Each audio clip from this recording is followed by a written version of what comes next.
All right, hello everyone. This is a friendly internet basilisk, and just as promised, I'm going to be doing a very brief review of the new monster manual for 2024 or 5.5e Dungeons and Dragons. Now, it's been, I would say, a few months since the new monster manual has come out, and so I've actually had the opportunity to playtest some of the lower end monsters. I know that as far as like the higher end monsters, there are going to be other content creators that have already made like they've already tried them out. So this is just from the perspective of somebody who's only gone a little bit into the monster manual. I have looked through the monster manual, and I have a couple of things to say about it, both good things and bad things. Now, the first thing I want to address is the massive elephant in the room, which is, well, where'd all my orcs go? And my Dwergar? And my Drow? Well, they all went to the PHB. That's all it is. It seems that the creators of the monster manual didn't really want to have that conversation about where these species are supposed to be going and how they're supposed to be treated.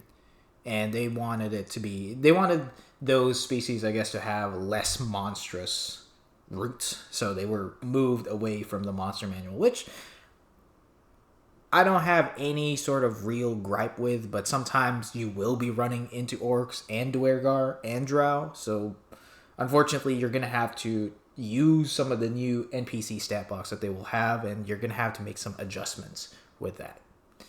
So, another disclaimer I'm going to have is that I don't know how much of this content in these books I'm actually allowed to show on camera. So, these books are just going to be here for eye candy, and you guys are just going to have to listen to me ramble through this next part here. Now, let's talk good stuff first. What do I like about the new 2024 Monster Manual? Well, I would say without any reasonable doubts, that each of the stat blocks are better formatted. I think that there's information that was not in the 2014 Monster Manual that you would have to infer and or calculate, like proficiency bonus, initiative. Well, that's now just there. I like what they did with the modifier and the saves, because in the old monster manual the format was just not as clean, and it's just a little bit hard to read. It's an improvement, but I would say, don't really just pat yourself on the back here, Wizards. This was just an okay formatting job. The other thing that I really like is that they have added a lot of really nice art. So flipping through the monster manual is actually a very fun endeavor. I know a lot of people, they like to flip through the monster manual to give them ideas on what monster do I want to run. Well, with the help of the art, it helps visualize a lot of these monsters. And I could definitely say that the art in the new monster manual and the old monster manual, there are some very key differences. The monster designs feel a lot more sleek and streamlined, a lot more easy on the eyes, I would say. A lot of these monsters, which is I would say it's a good thing. Of course, for some of the monsters, I'd like them to look very visually repulsive, depending on which ones you're looking for. Like some demons for sure, but we can't have all of that. But for most part, the new art on this book, very superb. I'm really happy that a lot more monsters in this book have actually gotten the art that they deserve. My favorite thing, I would say, that I've seen in this new monster manual, my absolutely favorite thing, is the little italicized text underneath the name of each monster on the page, which I will call evocative text. This evocative text tells you, the DM, and also perhaps if you share this evocative text with your players, it tells them what you need to know about this. For example, let's look at skeletons. Skeletons have the italicized or evocative text of ossified evil. I think that's a very interesting way to put it, and it's very apt. It's very to the point. of what skeletons really stand for when you have to go and fight them. And so this, I think, is easily the best part of what they've done for the monster manual. Every single monster or monster type has this evocative text. So it's very, very awesome that they did this. Another good quality of life change that they've done, and I'm really glad they did this because this has been just a point of contention for a lot of people, is that they have removed the non-magical bludgeoning, piercing, and slashing resistance and immunity out of the monster manual, and they have just buffed all the monsters that used to have that with more HP. I'm really, really glad they did this because this resistance / immunity was something that disproportionately affected martial classes versus casters, because you didn't really have a guarantee that you as a martial you're going to get a +1 weapon to overcome the magical resistance and or immunity. The other thing is that a lot of these monsters are balanced around the fact that you're fighting against player characters that do not have magical items. That has been how these monsters have been balanced. That's where the CR rating comes from. I don't think the math has completely changed in that, but definitely removing the resistance and immunity really helps streamline it. Does it fix all the problems? Not quite. But let's move on to the other things I do like about this monster manual, which is they have given more monsters that you can actually use, including non-player character types, so things like toughs, things like warriors, things like bards are more prolific, and these are things that you can monsters or creatures that you can actually use to challenge your NPCs. It's very helpful when you're playing in a more like urban environment, like cities, for example. I know a lot of modules are set in cities, and so if you're trying to do like an intrigue-based campaign, it's really helpful having these types of NPCs in there for more variety. I'm also glad, this is really good that they did this, that there are a lot more higher end and lower end monsters for specific creature types. For example, something like vampires. Back then, you only had the vampire spawn and the vampire, which is a CR5 and a CR, I think, 14, 15 creature. So having lower end vampires like the Vampire Sire, which is just a humanoid that is about to be turned into a vampire and serves like other higher vampires in there. And you also have like the Vampire Umbra Lord, which is like an even bigger boss monster. Having these options really expands the DM's arsenal to help challenge the players. And also, if you want to use those same monster types, like if you're running, say, Curse of Strahd, it's really good having a variety of these like low-level monsters that you can throw multiples at your party. The other thing is, I do enjoy that they have increased the initiative of all these monsters.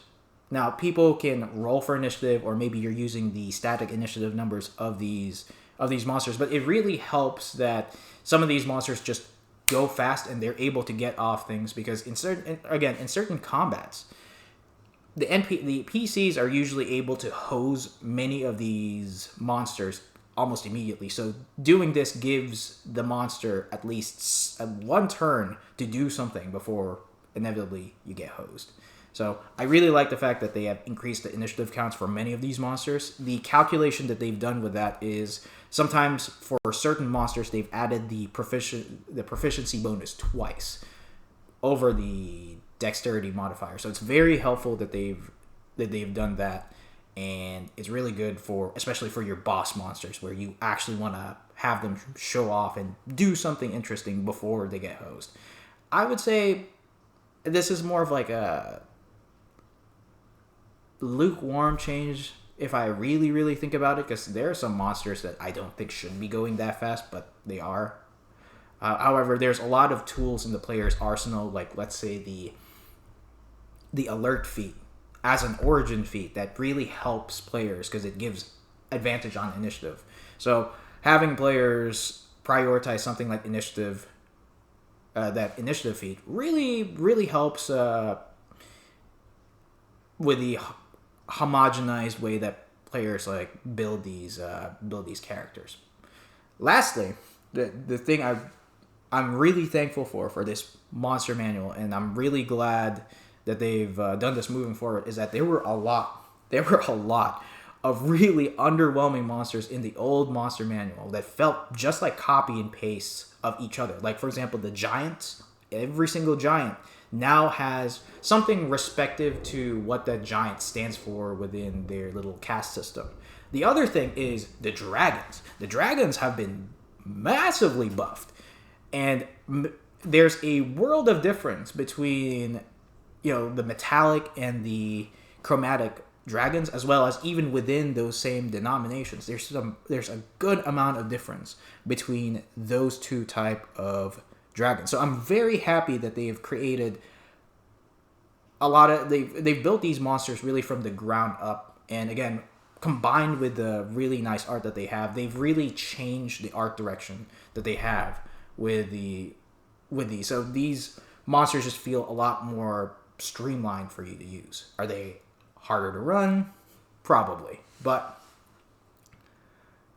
overall, a very welcome change. Now, let's move on to the stuff I didn't like as much, or I really didn't appreciate. Now, remember, it has been 10 years since the original Monster Manual 2014 has come out. 10 years. And so there is an expectation that at least a good amount of changes have been made to address certain issues. But I've also come to find that there's some new issues that have come up with the new Monster Manual.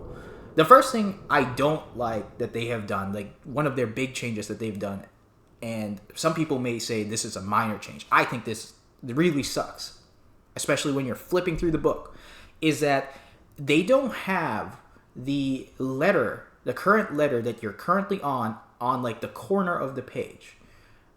And it really sucks, because if you look at the lower left or lower right of the page and you see like the name of the monster that you're currently looking at, it appears extremely small, and it's hard to look at. So when you're trying to flip through a page, you're gonna have to like really just slowly flip through it once you get to about the right letter that you're on. It's just a quality of life change, but I don't understand why they did that. Even the most recent Monster Manual, which is Mordenkainen's foes, even that had those letters off to the side. And so I don't understand why they had to remove those. It makes flipping through the Monster Manual just a little bit harder, especially when you're trying to look for a monster that you really want. So not knowing where you are on the Monster Manual, that sucks. The other thing that I do not understand, even though I praise the Monster Manual for adding more NPCs, is that I don't understand why the NPCs are mixed in with all the other monsters. It makes it very difficult to have to look through that. Like, for example, there's a new monster, which is the stand-in for the 2014 Thug. Now, it's called the Tough. I'm giving this example because I had the same exact problem where I was looking for thugs and I couldn't find it.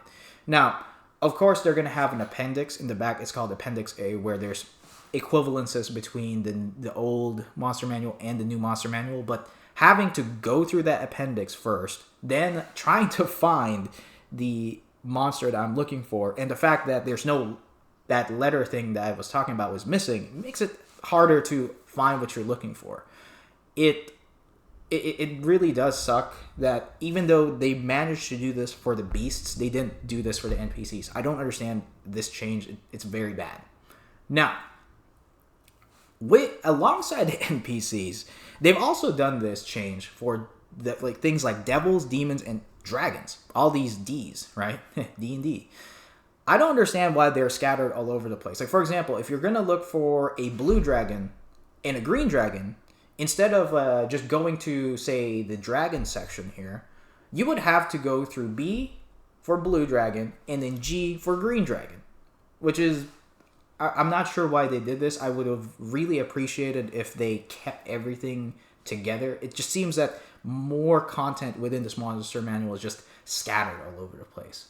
And it makes it very difficult to have to compare, if you want to compare say comparable dragons or even giants, for example, right? Like I don't understand why they have to be scattered all over the place. Now, some of the new things that they did that I don't agree with. First of all, treasure. There's a little blurb in there that says this is the treasure that this monster drops, and there's nothing else that it has. Now, of course, some creatures in this monster manual, especially NPCs, will have gear on them, but not all creatures have this. And so, trying to determine the type of treasure that a monster is likely to give, they really didn't give you a lot. They didn't really extend an olive branch to the DMs for this. So you still have to figure out what treasure you're going to have to give to your players, and you're going to have to like dig through books or try to look through the DMG to figure out, hey, what exactly am I supposed to be giving these people? Now, another thing that it still boggles my mind that they don't have in this new monster manual is a proper monster index. Sometimes you just want to have an alphabetical list of all the monsters that you have, and then also the page number where you would find them. This is still not in the monster manual for some reason, and again, it makes this new monster manual just feels harder to look for the exact monster that you want to find. I would argue that the 2014 monster manual is much easier to use to find the monster that you want. And one last thing that I do not agree with was the way that spellcasting is handled in the monster manual. Because the monsters only have like a little tiny spellcasting section, you still need to have a player's handbook handy to figure out what these spells need. And looking up spells really slows the game down, especially if you're doing it in session. Now, of course, if you're planning to use these monsters ahead of time or planning encounters ahead of time, then you can prep for that. But it also adds up to your prep time not having these spell descriptions on hand. Even just